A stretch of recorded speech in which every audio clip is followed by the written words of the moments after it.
Ladies and gentlemen, the 2010 Fall Convocation of Case Western Reserve University is hereby convened.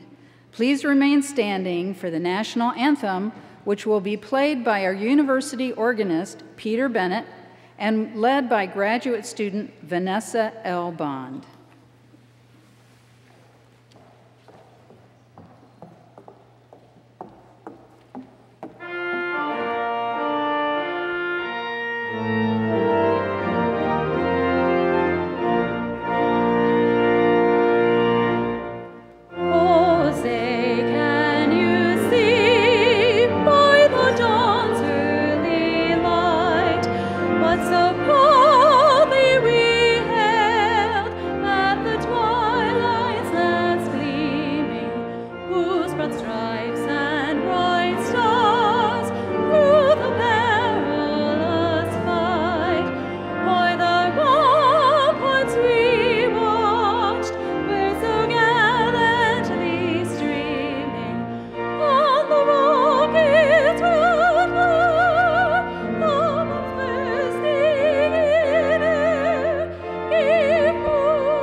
Please be seated.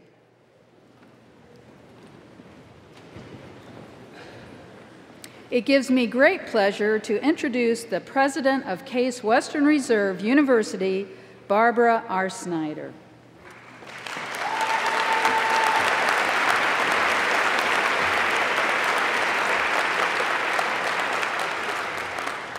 Thank you, Robin, and welcome everyone. I cannot begin to tell you how pleased I am to be here with all of you this afternoon. Over the past few days, students have moved into their residence halls, faculty members have returned from research trips, the campus is full of your energy, and there is a real feeling of possibility in the air. Today, we celebrate that sentiment with an event that marks the formal beginning of the academic year, Convocation. Nowhere is the sense of hope and anticipation more evident than in the faces of our first-year students. So to the class of 2014, I know we have said it to you many times already, but it bears repeating. We are delighted that you have chosen to join our community. I also want to extend a warm welcome to the faculty gathered here on the stage and in the seats of honor in the front row. Thank you for everything you do to make Case Western Reserve the remarkable place it is. Joining me today in our platform party are representatives from our Board of Trustees, the deans of our schools, Faculty Senate, undergraduate student government, graduate student senate, postdoctoral researchers, and the Staff Advisory Council. Also on stage are 7 extraordinary individuals about whom you will hear more later in the program. Finally, I want to extend a special welcome to our alumni and the members of the local community who have joined us today to hear our keynote speaker. In particular, I want to represent our guests from the University Circle Montessori School. We are pleased to have all of you here this afternoon. Now it is my distinct pleasure to introduce the chair of the Board of Trustees of Case Western Reserve University, Bud Koch.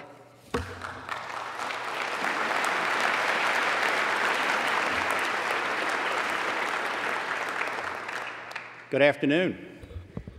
On behalf of the Board of Trustees, I am pleased to welcome everyone here this afternoon to the start of a new academic year at Case Western Reserve.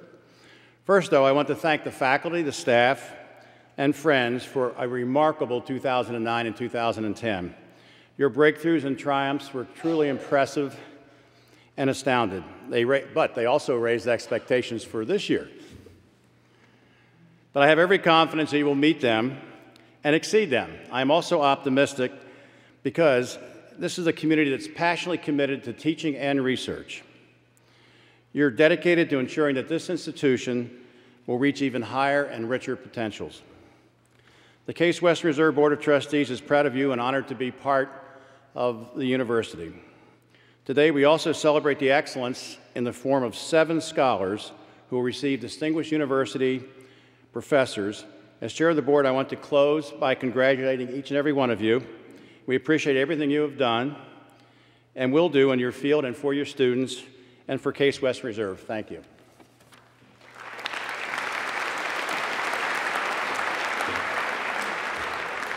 Thank you, Bud. Now, please join me in welcoming Min-Tree Nguyen, President of the Undergraduate Student Government.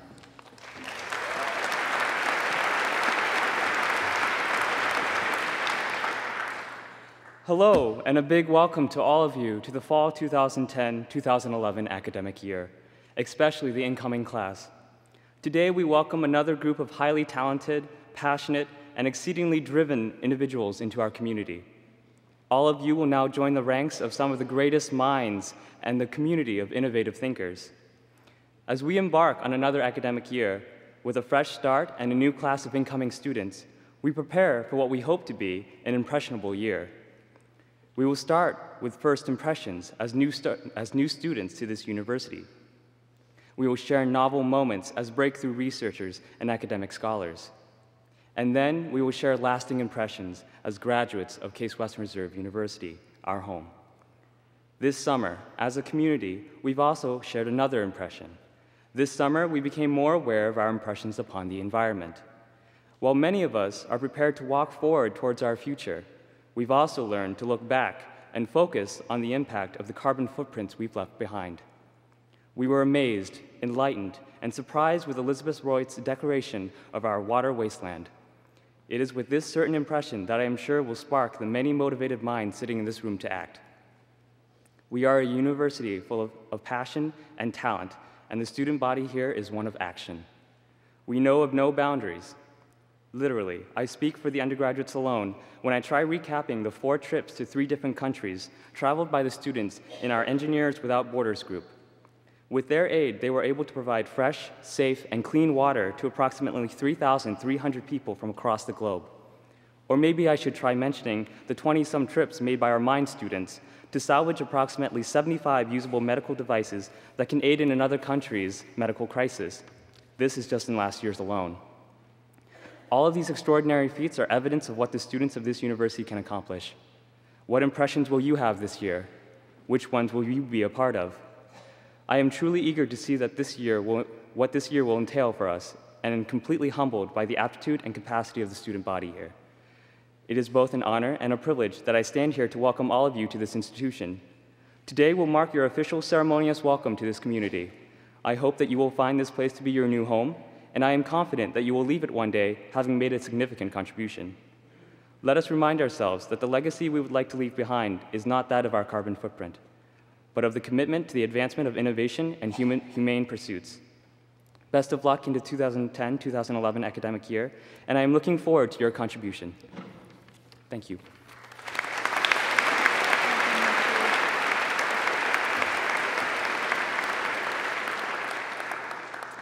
Thank you, Min-Tree.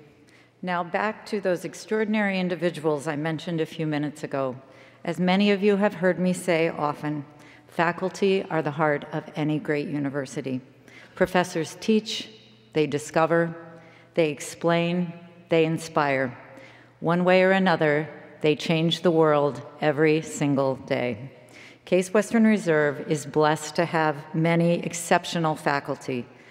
These are people who are trailblazers in their fields, valued mentors, and tireless university citizens.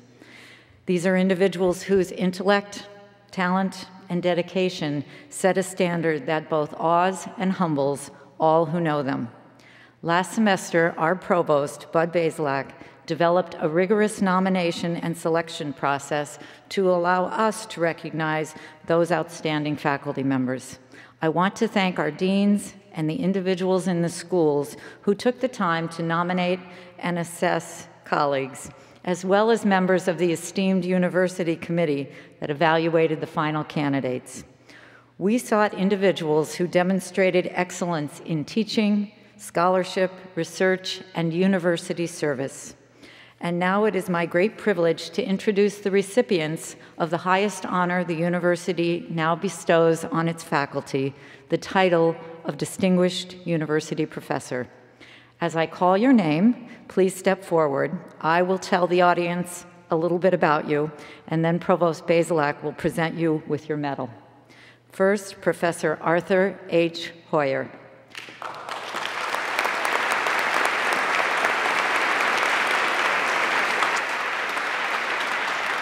Professor Hoyer is the Kyocera Professor of Ceramics in the Case School of Engineering.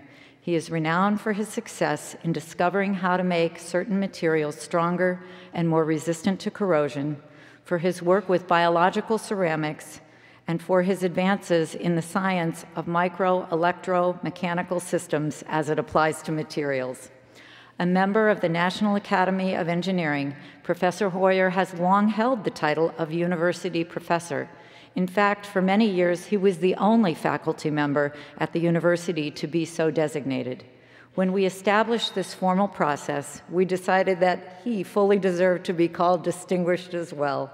Professor Hoyer, congratulations. You are our first Distinguished University Professor.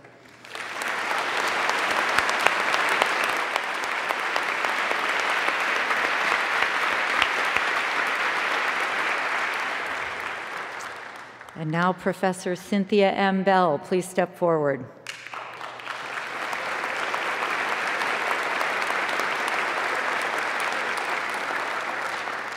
A professor of anthropology, Cynthia Bell is a member of the National Academy of Sciences and last year received the Franz Boas Distinguished Achievement Award from the Human Biology Association.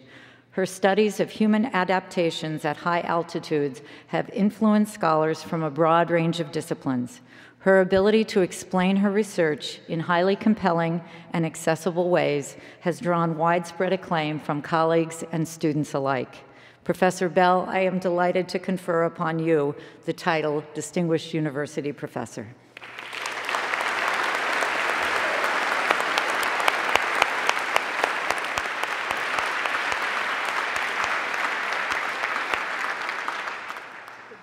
Professor Richard E. Boyatzis, please step forward.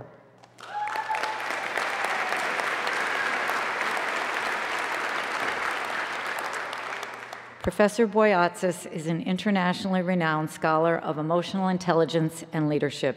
His best-known book, Primal Leadership, sold over 800,000 copies and has been translated into 28 languages. He is also known as a passionate and captivating teacher and mentor.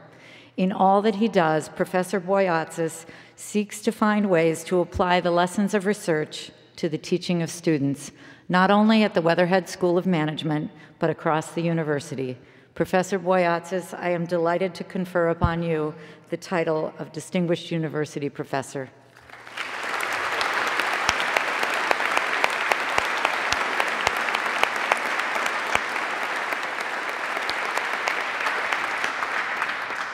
Professor Robert C. Elston, please step forward.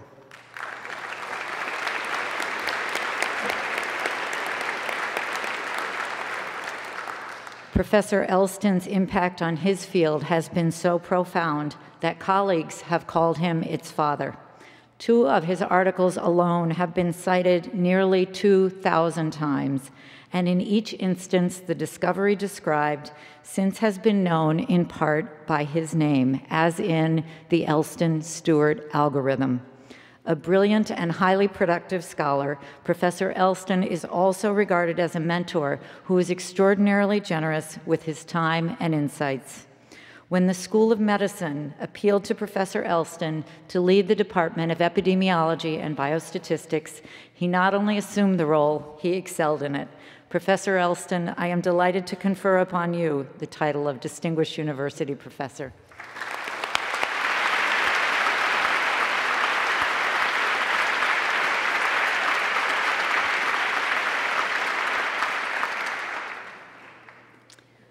Professor Richard W. Hansen, please step forward.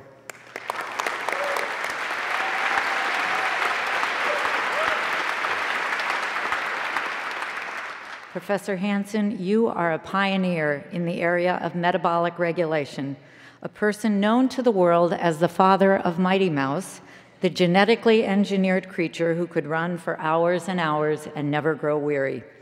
In addition, you are an individual revered by colleagues and students alike.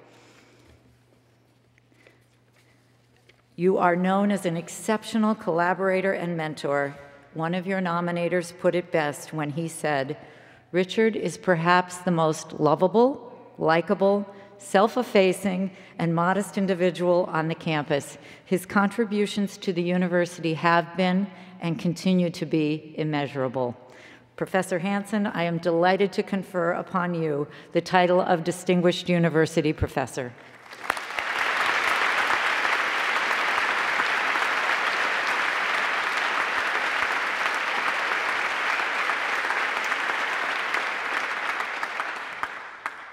Professor M.C. Terry Hockenstad, please step forward.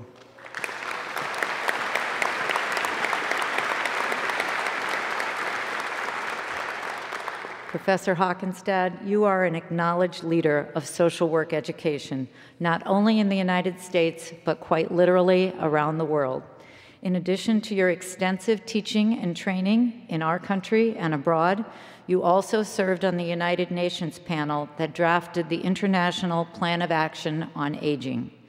Even with all of your global engagements, you also found time to serve as dean of your school for nearly a decade, and you developed and chaired its doctoral program on social welfare.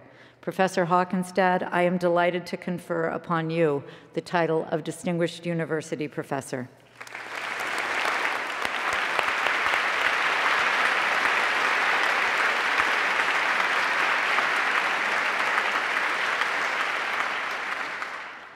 Professor P. Hunter Peckham, please step forward.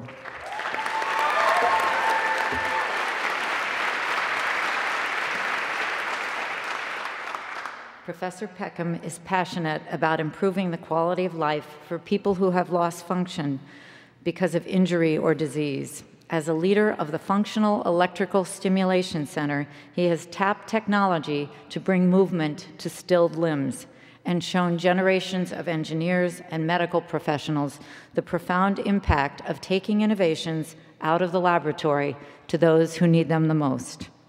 Recently, he chaired the Provost Search Committee, and before that, he served on the search committee that recruited me to Case Western Reserve University.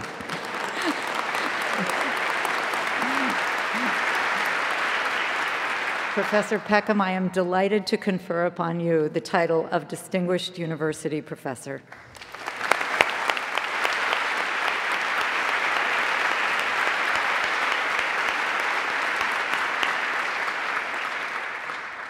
Now it is my great pleasure to introduce our keynote speaker, Elizabeth Royte.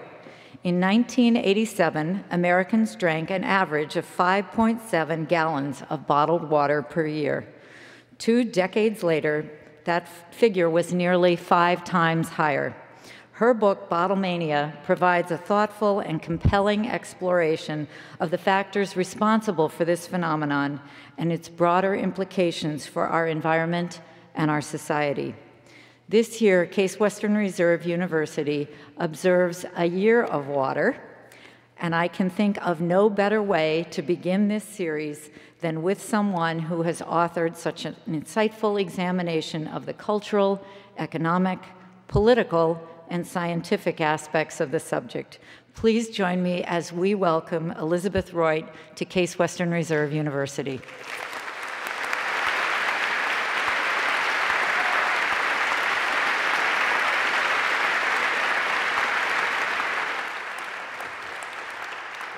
Thank you, President Snyder, deans, faculty, staff, administrators, students, alumni, friends, and community members.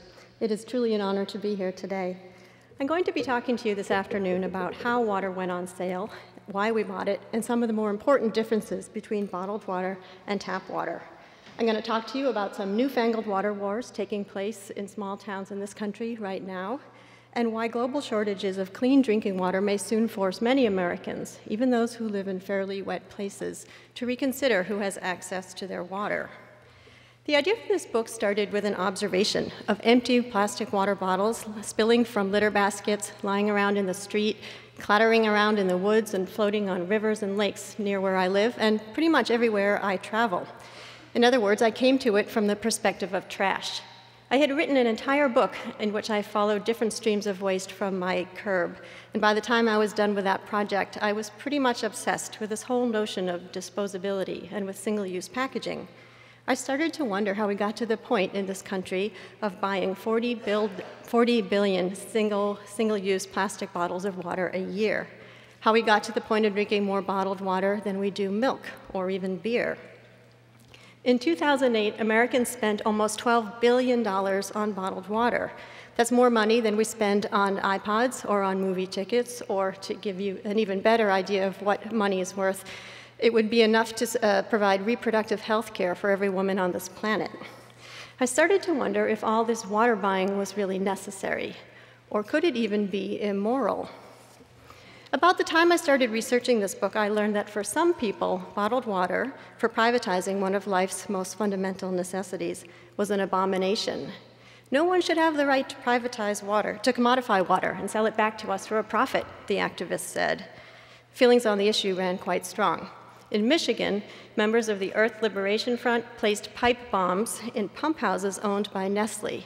Nestle is the world's largest food corporation. It also has an enormous water division. Nestle owns the bottled water brands Poland Spring, Arrowhead, Deer Park, Ice Mountain, Ozarka, Zephyr Hills, Calistoga,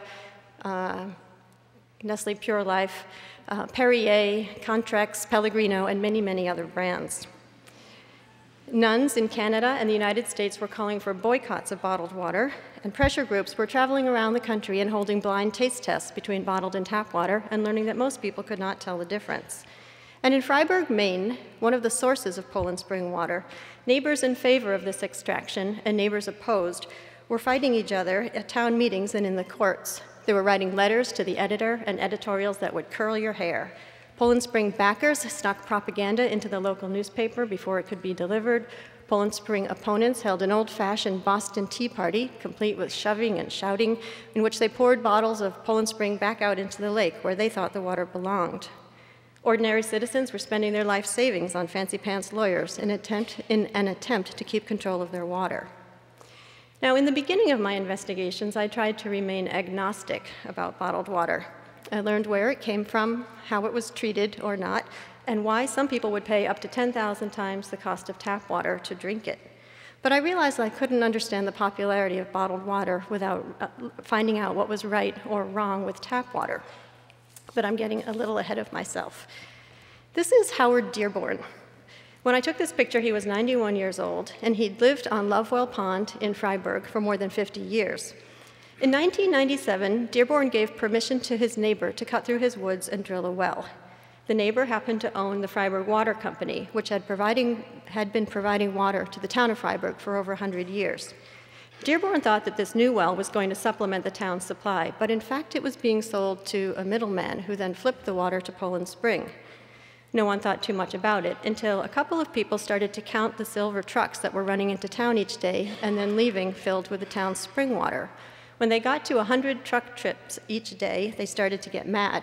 They started to organize and to learn more about who was buying and selling the water and what this extraction might be doing to the surrounding ecosystem. By 2004, Dearborn had started to notice some changes in his pond. There were more plants growing on the bottom. This is a plant called milfoil, and it's an invasive species. Dearborn said he could no longer have his water skiing parties, people didn't want to swim here, and that real estate values around the pond were dropping. Then, intermittently, his own well, which draws from the same aquifer or underground water basin as the Poland Spring pump, began sucking air. Was Poland Spring taking too much water? Legally, no. In Maine, groundwater isn't part of the public trust or the commons the way surface water is. In Maine and in Texas, the person who owns the land or leases it can pump as much as they want with minimal state regulation. The land that this actual well was on was owned by the Fryeburg Water Company. Well, was this pumping degrading the environment? A couple of very expensive hydrogeologic studies said no, and one very expensive hydrogeologic study said maybe. Certainly, less water flowing into the pond meant that contaminants like phosphorus, which spurs the growth of plants, were less diluted.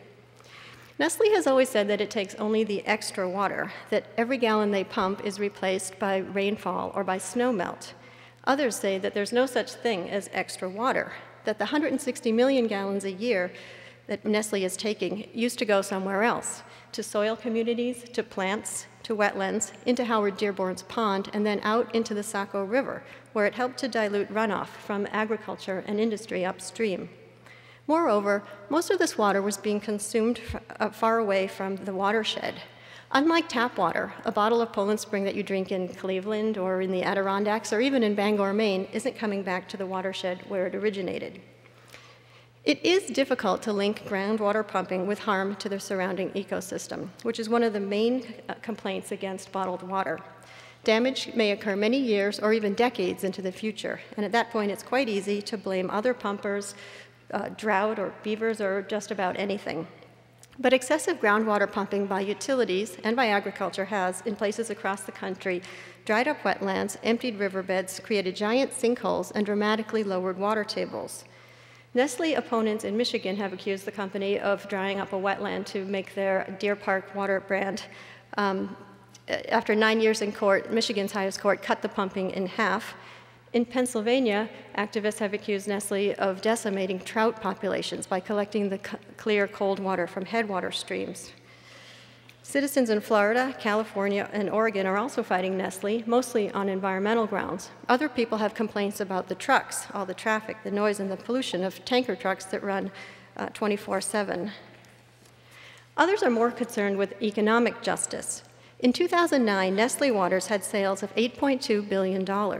Shouldn't some of these small towns where they're pumping this water for very little or no money be getting more in return? And then there's what we call the principle of the thing.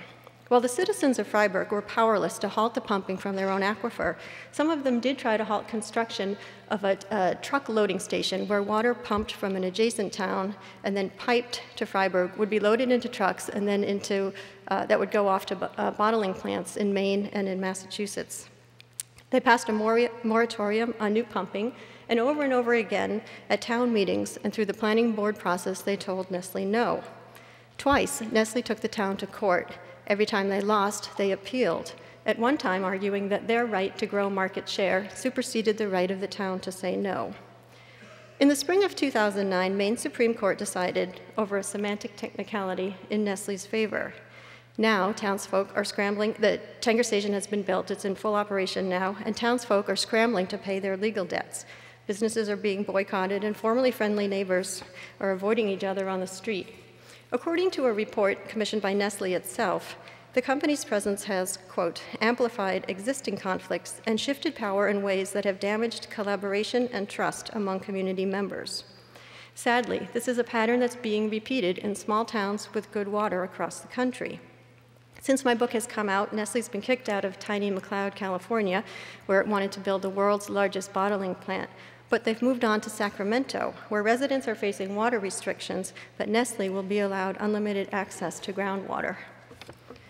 And so we see from this Freiburg example that the modern water war doesn't necessarily include guns and blowing up dams and poisoning wells. The modern water war is all about lawsuits and charges of corruption and backroom deals. It's angry citizens facing off against deep-pocketed corporations and communities torn apart as individuals are forced to take sides. Now, why would I or anyone outside of Freiburg care about what's going on in this little town? Well, the more I learned about water supplies and the bottled water business, the more I came to see that Freiburg was, in its own weird way, a microcosm of the global water struggles. The World Watch Institute has called freshwater scarcity the most underappreciated global environmental challenge of our time. Only 3% of our planet's water is fresh, and of that amount, only 1/3 is readily available. The rest is locked up in snowfields and in ice caps. For the last 4.5 billion years on this planet, we've had just about the same amount of fresh water moving over and through the hydrologic cycle. That's all been fine so far, but our population is going up very quickly, and climate change is making dry places even drier. Perversely, it's making wet places even wetter, which sounds like it would be great for water supplies, but in fact, these more frequent and intense storms rush pollutants into waterways, they overwhelm treatment plants, and they break pipes. We know what's going on in Pakistan right now. We're also moving more and more water away from its home watershed, and we're polluting fresh water faster than we or the planet can clean it up. A recent McKinsey report says that the world's water demand is going to increase 40% by 2030, and that a third of the world's population will be affected by water scarcity. Excuse me.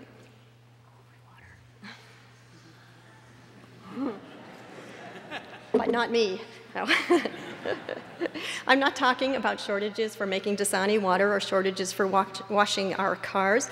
I'm talking about shortages of water to grow food, to feed the 9 billion people that we'll soon have. Already 1 billion people around the world lack ready access to fresh water, and over 3 million people a year die of water-related diseases. The shortages aren't just in Africa or in India. We saw what happened in the southeast of this country in the winter of 07-08. The mayor of Atlanta was praying for rain, and his prayers were eventually answered. But now the scientists tell us that this wasn't an extreme drought situation in Atlanta. The problem was that Atlanta grew almost 50% in 17 years without a concomitant rise in water supply. The Southwest is in its 9th year of drought, and Lake Mead is dropping so fast it could quit generating power by 2017.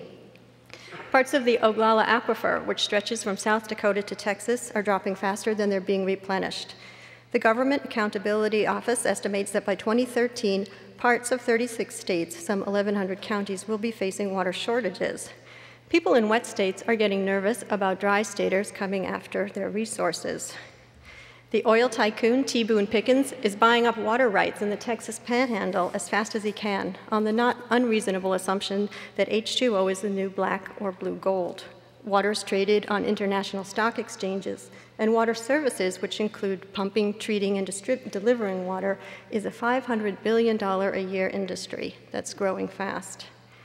Now, Maine isn't a particularly dry place, neither is Ohio. You are not among those 36 states that will be facing shortages. But as clean water becomes scarce everywhere, worldwide, it's going to become more valuable everywhere.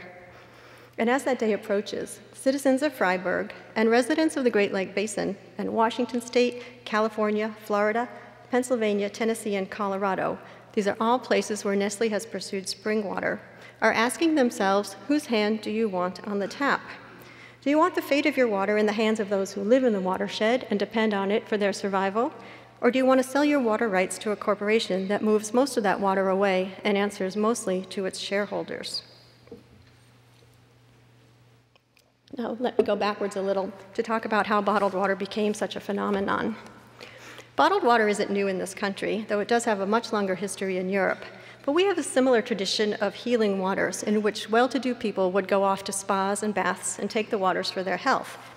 An industry grew up around these natural springs in the 18th century, and large jugs of water were delivered from the springs into cities throughout the 19th century.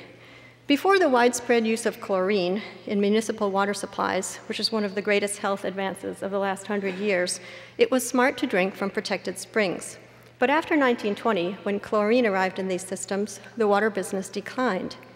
Then, in 1977, everything changed. Over plinky piano music and advertisements, Orson Welles crooned about a spring that bubbled mysteriously from the center of the earth. Perrier was an immediate hit with health-conscious urban professionals. It was a refreshing alternative to alcoholic beverages, and it contained no calories. Advertisements linked Perrier with celebrities and status, and by sponsoring the New York City Marathon, the product was associated with physical fitness. Today, New York City's marathon is sponsored by Poland Spring, same parent, Nestle. Perrier came in green glass bottles then, but in 1989 it became possible to put water into small, clear, very lightweight and cheap bottles made of PET plastic. Those are the bottles with the number 1 on the bottom. This technological innovation revolutionized the industry, and it turned water into an anywhere, anytime kind of drink. Before, water was something you drank at home or in a restaurant, you sipped at a fountain. Now, water was something that you could grab on the go and bring it with you to work or to the gym. Bottled water, we learned, was good for us, and it showed that you were cool and health conscious and that you had some disposable income. But to drive that message home, to manufacture even more demand, the bottlers needed to do something more. They needed to convince us that tap water was somehow a little bit scary. Fiji Water ran advertisements that said, the label says Fiji because it's not bottled in Cleveland. I need some boos and hisses. Thank you. As you probably all know, those ads backfired because Cleveland officials tested the water and found that Fiji had 6.3 micrograms of arsenic per liter, while Cleveland tap water had none. Yes.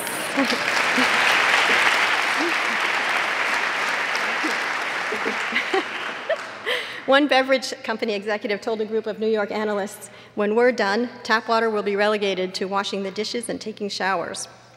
In the mid to late 1990s, Pepsi and Coke, which had been taking a lot of criticism in the media for pushing their sugary, calorie-filled drinks on children, got into the water game with their own products, Aquafina and Dasani, which played heavily on the word purity and on images of nature. They spent hundreds of millions of dollars telling us to literally drink more water. That was the theme of one campaign. These ads, too, were aspirational, and they blasted bottled water from a boutique industry into a mainstream commodity. We were told to drink 8 8-ounce glasses of water a day for our health. Nestle told us that children needed to drink a lot of water, and adults needed to drink a lot of water, and the elderly needed to drink a lot of water. It turns out that there's no medical basis for this. But if you're going to drink that amount of water every day, then portability does become very important, as do public toilets. There are 2 other factors that contributed to bottled water's popularity, and the first one is the almost total absence of criticism of bottled water back then, and zero competition from tap water itself, because utilities don't have an extra couple $1 million in their budgets to spend on advertisements telling us, drink our product and it will make you more attractive to the opposite sex. And so the business grew and grew. Between 1976 and 2008, the volume of water sold in this country doubled, then doubled again, then doubled again, and then doubled again. When I started reporting my book, 1 out of 5 Americans drank only bottled water. Now, back to tap. Before researching this book, I had never purchased bottled water in this country. I was too cheap, and I had some nice reusable bottles from my camping days. But I didn't really know where my tap water was coming from. I did a bit of work and learned that 15% of Americans drink from their own private wells. The rest of us drink from community water systems, about half of which rely on surface water, which comes from lakes and rivers, and the other half comes from underground. It's called groundwater. Surface water is usually treated to remove impurities. It's filtered and then disinfected, usually with chlorine, before it's sent out into distribution pipes. Groundwater is also chlorinated, but it's not always filtered. About 60% of community water supplies put fluoride into the water, although the trend is moving in the other direction. More communities are removing fluoride. And most also add a form of phosphate to coat the pipes and keep them from leaching metals into the water. So what are the differences then between bottled and tap water? Well, it's a little complicated. It all depends on what water you're talking about. Everyone's tap water is different, and bottled waters are different as well. The top 2 selling brands, Dasani and Aquafina, start from municipal supplies. They're made from tap water in big cities like New York, Detroit, Atlanta, and Fresno. Those companies run the water through carbon filters, and then they force it through reverse osmosis membranes. They disinfect the water with ultraviolet light instead of chlorine, and then they give it a shot of ozone before bottling. Some other brands do little or no further filtering of their tap water. Spring water, most spring water is filtered, but it's not run through reverse osmosis because those companies are selling the minerals in the water. That's what makes it spring water. But they don't always collect the water at springs, even though the label says spring water. The FDA allows you to call your water spring water if you can show a hydrologic connection between your well and the spring, and the chemical makeup of the water is similar, and the spring keeps flowing. This is a picture of a beautiful spring I visited. Oh, I forgot that slide. A spring in Kingfield, Maine. You can see the water bubbling up at the bottom, and there's a lovely metal cup hanging on a rusty nail on a tree out of the frame, and it was very tempting to just dip in and drink this water until I noticed all the deer tracks around it. So this is the source. This is one of the sources for Poland Spring, but the water is coming up about 3/4 of a mile away in a very modern-looking pump house, and then it goes right into this tanker truck, which then goes down to Framingham, Massachusetts, and then delivers water back up to Maine, near where it came from. So what about regulation of these waters? The Environmental Protection Agency regulates tap water, and it requires testing tens, if not hundreds of thousands of times a year. The larger your water system, the more users, the more often the system is tested. Municipal water, for example, is tested 100 times a month for coliform bacteria. The Food and Drug Administration regulates bottled water, but only if it crosses state lines for sale, and it requires coliform testing only once a week. Understaffed and underfunded, the FDA has less than one full-time inspector visiting bottling plants, and it allows the same number and level of contaminants in bottled water as the EPA allows in tap. Independent tests of bottled water have shown lead, selenium, arsenic, and disinfection byproducts, the same stuff that you might find in tap water at regulated levels, but not the stuff that you'd expect to find in something advertised and priced as pure and natural. The biggest difference, it turns out, between the two types is in how often the two are tested and the fact that a utility must notify its customers of what their tests revealed and send alerts to customers throughout the year if anything goes wrong. Water bottlers are under no such obligation to reveal the results of their tests. There have been several bottled water recalls in the US for bromate, high levels of bacteria, and arsenic, and we can assume that many recalls go unpublicized. Another important difference between the two: tap water is tested at the source and throughout the distribution system. The last time bottled water is tested is at a plant, and it can sit in those plastic bottles for up to 2 years before it's sold, and may sit even longer before you decide to open it and drink it. Now, while all the plastic used for food and for water has been deemed safe by the FDA, the agency stops short of saying that chemicals don't migrate into the water itself. Furthermore, all the FDA safety data has been provided by the plastics manufacturers themselves. In early 2007, a backlash against bottled water began to gain momentum in the media and on college campuses and among communities of faith. But the argument that got the most traction wasn't about water, its economics, or its privatization. It was about oil, specifically the amount of oil it took to make all those bottles in the United States, the equivalent of about 17 million barrels, and the greenhouse gases generated, 2.5 million tons. Add in all the oil it takes to pump the water, to transport it, to keep it cold, and send trucks around to collect the empties, and it was the equivalent, according to the Pacific Institute, of filling each bottle a fifth of the way with oil. In July of 2008, the Swiss Gas and Water Association did their own studies and found that tap water has less than half of 1% the climate warming impact of the most benign bottled water, and less than 1,000th the overall environmental impact of the most energy-intensive bottled water. In other words, the difference is enormous. The media started to pay close attention to this issue when Alice Waters, the chef at the Berkeley restaurant Chez Panisse, struck bottled water from her menu. Waters was famous for serving locally sourced food, and she thought the water should be local as well. Then the mayor of San Francisco, followed by the mayors of Salt Lake City and Ann Arbor and dozens of cities across the nation, decided they would no longer spend taxpayer dollars to provide bottled water to employees or people at meetings. They were spending $70 million a year collecting empties, they realized also. When I reported my book, barely 15% of plastic water bottles were making their way into recycling systems. The rate has now come up because of a concerted effort on the part of water bottlers to promote curbside recycling. The rate is now up to 30.9%, but that still leaves the vast majority of plastic water bottles being buried in landfills, burned in incinerators, and littered around the landscape. Remember, these bottles are very lightweight when they're empty, and they're round, and the wind pushes them downhill, and they go into streams, which go into rivers, which go out into the ocean. This is a picture of the Great Pacific Garbage Patch, which, as you probably know, stretches for hundreds of thousands of square kilometers and contains about 100 million tons of floating plastic, including water bottles that have photodegraded into tiny pieces called nurdles. In many areas of the patch, the concentration of plastic is greater than the concentration of zooplankton, which forms the basis of the marine food chain. Okay, so tap water was looking really good to me at this point. It was closely regulated. We could find out what was in it quite easily. It came to us through energy-efficient pipes, and it generated zero waste when you drew a glass at your sink.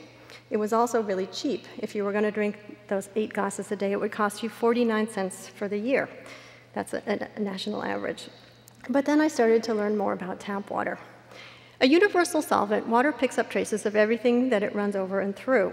It could be radon or arsenic or iron or manganese. At low levels, these contaminants may not be harmful, are not harmful, but at high levels, they can be. And then there's the bacteria in the water. Sometimes the process of neutralizing the bacteria can make the water quality worse.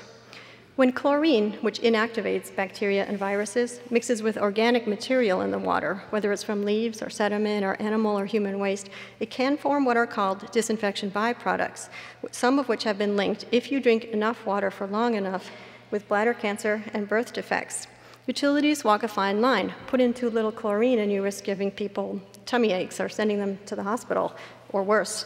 If put in too much chlorine and you risk generating these disinfection byproducts. Then there are contaminants linked with farming. In fact, agriculture is the single largest polluter of fresh water in this country. In the Midwest, where there's a lot of industrial ag, herbicides like atrazine run off of farm fields into rivers. Atrazine has been shown to interfere with the reproductive system and to cause organ damage in laboratory animals. Frogs exposed to levels of atrazine well below what the EPA allows in drinking water has been shown to the atrazine turns male frogs into females. Nitrogen, which can interfere with the delivery of oxygen to the brain, gets into waterways from farm fields spread with fertilizer, from overflowing sewage treatment plants, and from giant hog and cattle farms. Then there's the industrial contaminants. Traces of perchlorate run through the Colorado River system. That's an ingredient in rocket fuel. Communities near Minneapolis and in Delaware are dealing with perfluorochemicals, which are used to make stain-resistant textiles and nonstick pots and pans. Leaking underground storage tanks have sent plumes of a gasoline additive called MTBE into some water systems. Now, I'm telling you this not to scare you away from tap water, but to make this singularly important point. Most water utilities have the means to clean up our water. We can get this stuff out. These are the systems that have enough money and the expertise. Reporting my book, I wanted to visit a city that had a kind of tough row to hoe with their water. So I visited Kansas City, which drinks straight from the Missouri River. The water comes into the plant, and it looks, I think in the book I say it looks like chocolate yoo-hoo, but it smells like fish and soil, and it sits in this tank. It sits in here like half a day, and there's a foot or two of sediment that is then raked out. The water moves on to another tank where a whole lot of chemicals are added, and these chemicals help the contaminants clump together or coagulate, and they form what are technically, well, what they called floaties. There's another word for them. So, and this is a terrible picture, I'm sorry. They're these white, fluffy balls of stuff you don't want to drink, which are then settle to the bottom and are strained out, and then the water is filtered through some vertical filtering system, and it goes out into these giant tanks where the water looks pretty good, but it's not done yet.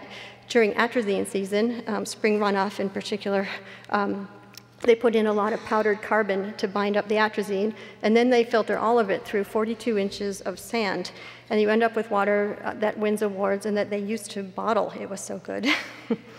In 2008, 92% of the community water systems in this country met or exceeded safe drinking water standards for 91 different contaminants. It sounds pretty good, but that still left 20 million people drinking subpar water.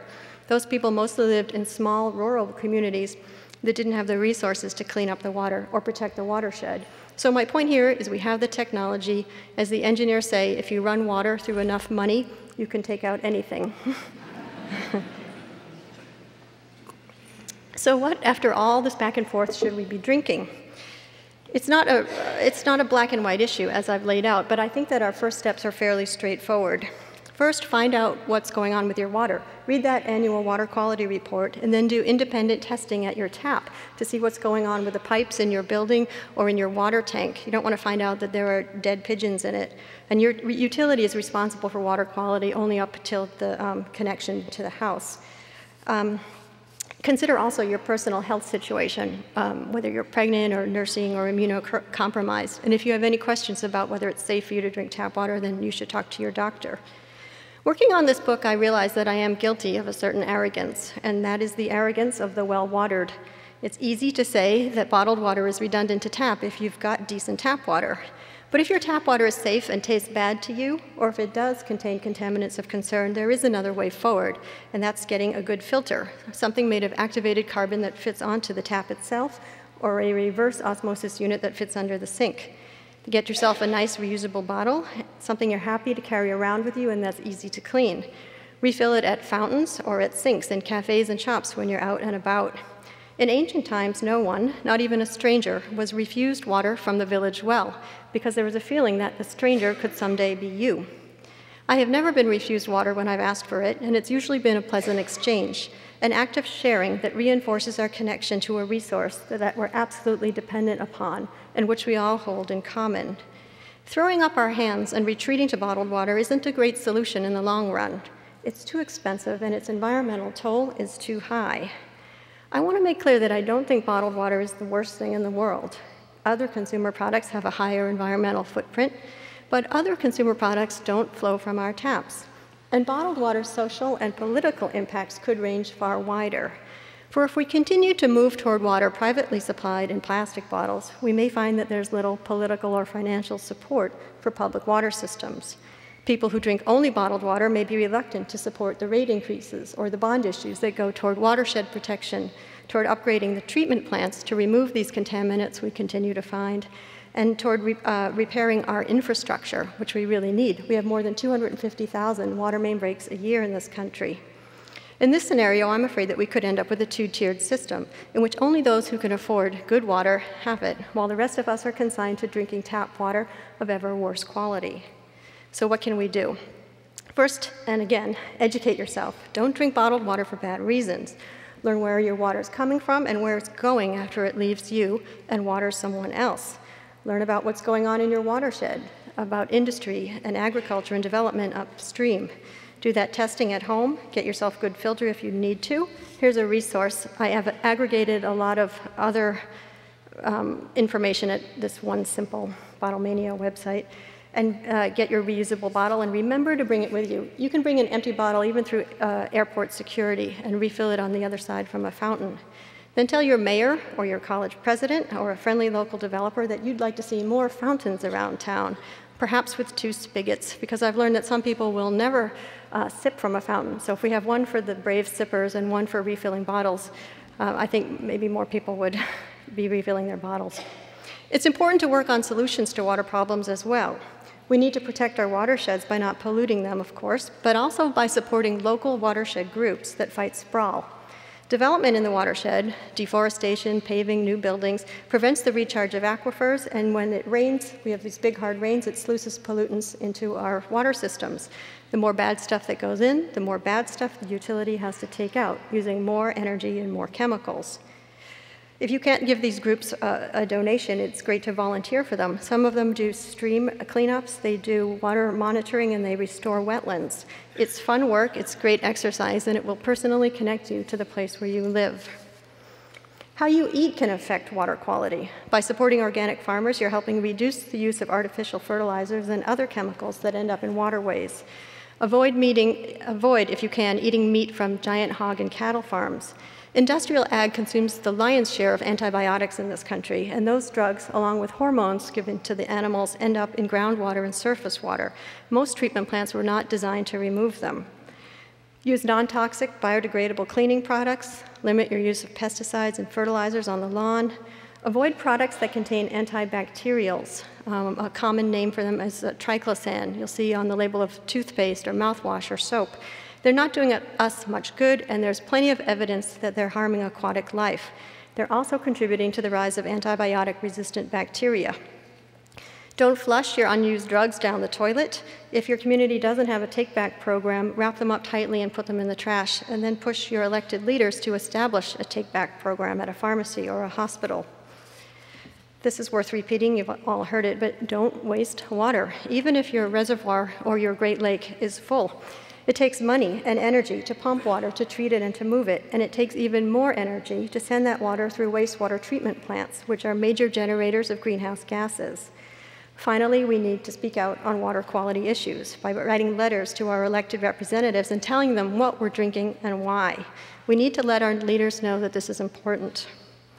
In conclusion, I think that it's really terrific that we're discussing water at all and that we're drinking more water than other highly processed, high-calorie drinks. But I think people should have a choice in what they drink. I am not in favor of bottled water bans, but I hope that people will make an informed choice. Know the social and environmental toll of both bottled water and tap water. Everything has an environmental impact. And then, to paraphrase the farmer and the poet Wendell Berry on the pleasures of eating food, drink with the fullest pleasure, pleasure that does not depend on ignorance. Thank you very much, and freshmen have a great year.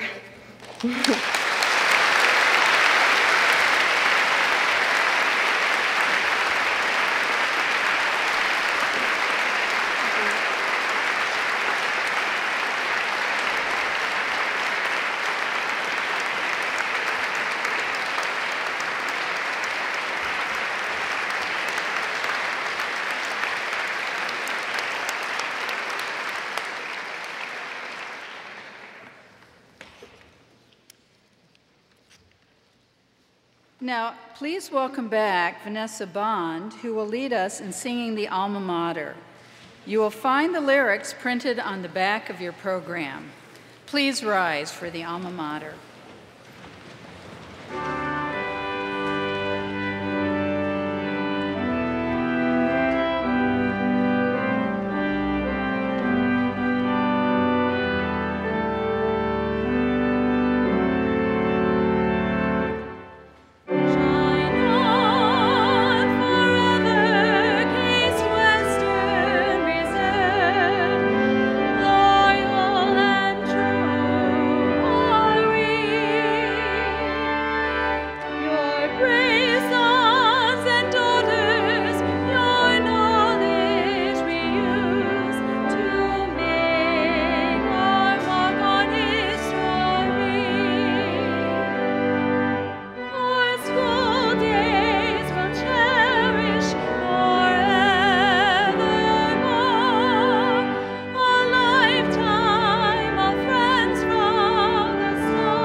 Ladies and gentlemen, this concludes our convocation.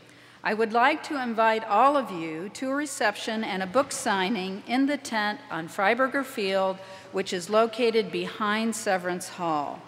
Please remain standing and at your seats until the academic procession has left the hall.